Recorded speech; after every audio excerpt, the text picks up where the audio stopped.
querido aluno, querida aluna, tudo bem? Seja bem-vindo em mais esta aula. Hoje nós estamos na aula 4 do módulo 2.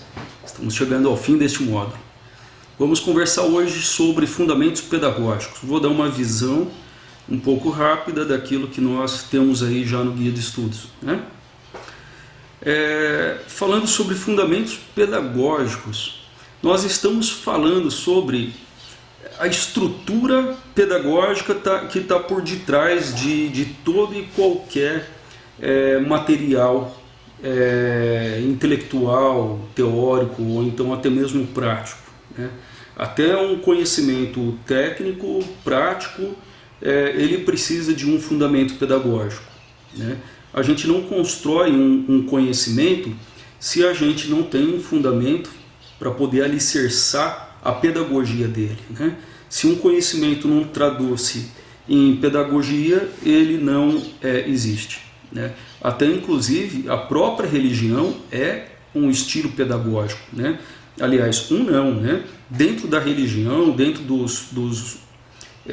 de todos os conhecimentos que abarcam a religião, desde os dogmas, né, religiosos até os livros bíblicos, né? Nós encontramos diversos fundamentos pedagógicos, né? Então, fundamentos pedagógicos são metodologias utilizadas em determinadas abordagens pedagógicas. Abordagens pedagógicas é a maneira pela qual determinado autor ele desenvolve ideias sempre baseadas em autores, em ideias filosóficas, pedagógicas, sociológicas, para que dessa forma, né, por meio dessas ideias todas, possa se elaborar uma maneira de aprender, ou até mesmo uma maneira melhor, eficaz, de se expressar determinado conhecimento, talvez até mesmo em etapas, para poder alcançar então o objetivo que nós temos, que é aquele conhecimento, né? Ou seja, nós temos aqui um objeto de estudo, nós temos aqui o sujeito cognoscente, que é, no caso, nós, alunos, professores, que são os alunos, né? Sujeito cognoscente, ou seja, professor, qualquer um, né, que queira conhecer determinado objeto de conhecimento. Eu quero conhecer isto. Então, eu, sujeito cognoscente, vou precisar de uma metodologia para poder chegar até esse conhecimento, né?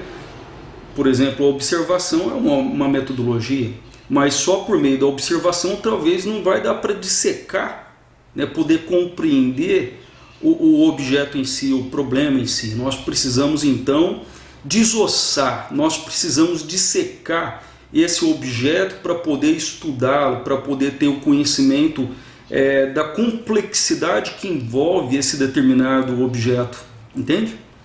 Então nós precisamos de abordagens pedagógicas para nos ensinar metodologias, né?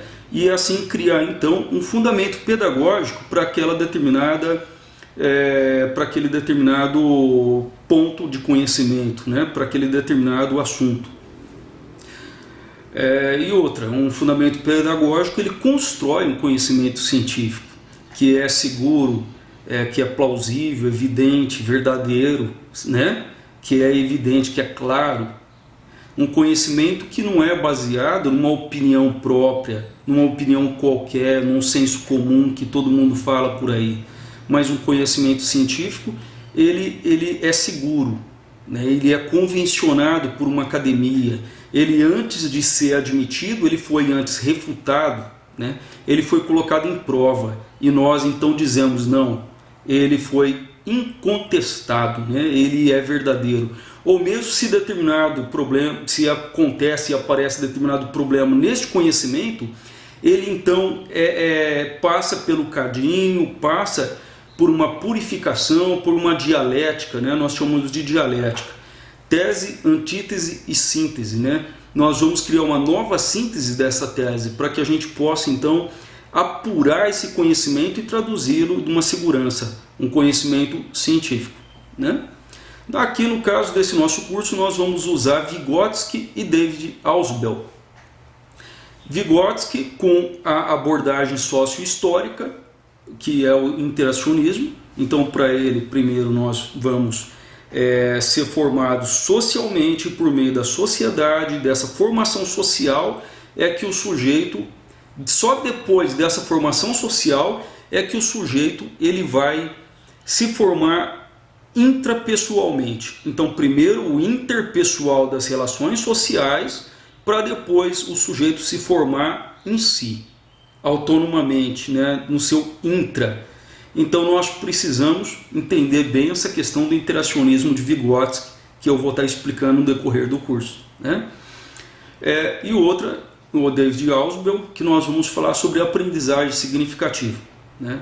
Não existe um conhecimento pronto, mas nós vamos construir juntos, coletivamente, né, juntos no interacionismo, nós vamos construir o conhecimento. Nós temos determinadas teorias e por meio dessas teorias nós vamos refutá-las com a prática do dia a dia e vamos formar uma síntese de um novo conhecimento, certo? Que nem é a tese e nem é a antítese. Nós temos a tese, a antítese e a síntese. Nós temos uma ideia que nós vamos estudar na teoria, que já foi refutada várias vezes, né? Mas que, mais uma vez, nós vamos pegar essa tese, vamos colocá-la no cadinho da nossa mente, no cadinho do nosso conhecimento prévio, e nós vamos formar uma nova ideia, uma síntese, para que eu possa crescer, né? Eu não vou ficar com uma ideia, com uma tese que era pronta, mas eu vou reformular esse conceito para que eu possa aprender novos significados na vida, né? Para que eu tenha essa construção do conhecimento, né? Para que eu possa incorporar isso na minha historicidade pessoal, né? Por meio da história, do que os meus antepassados, do que os ancestrais, do que a história vem me ensinar, e aquilo que eu posso tirar de proveito da história e posso formar para mim, trazer para a minha historicidade pessoal, né? E assim eu vou então crescendo, tecendo, elaborando sistemas simbólicos complexos na minha mente, que aqui nós temos então Vygotsky, né? Para que eu possa trazer o conhecimento, assimilá-lo e possa então abastecer esses sistemas simbólicos complexos na minha mente para poder decodificar símbolos mais complexos, mais difíceis, para que eu possa decifrar e resolver no dia a dia, no cotidiano, problemas que são mais complexos de serem resolvidos, né? Então isso daqui tem tudo a ver com o nosso interesse teológico, com o nosso interesse em buscar mais a Deus.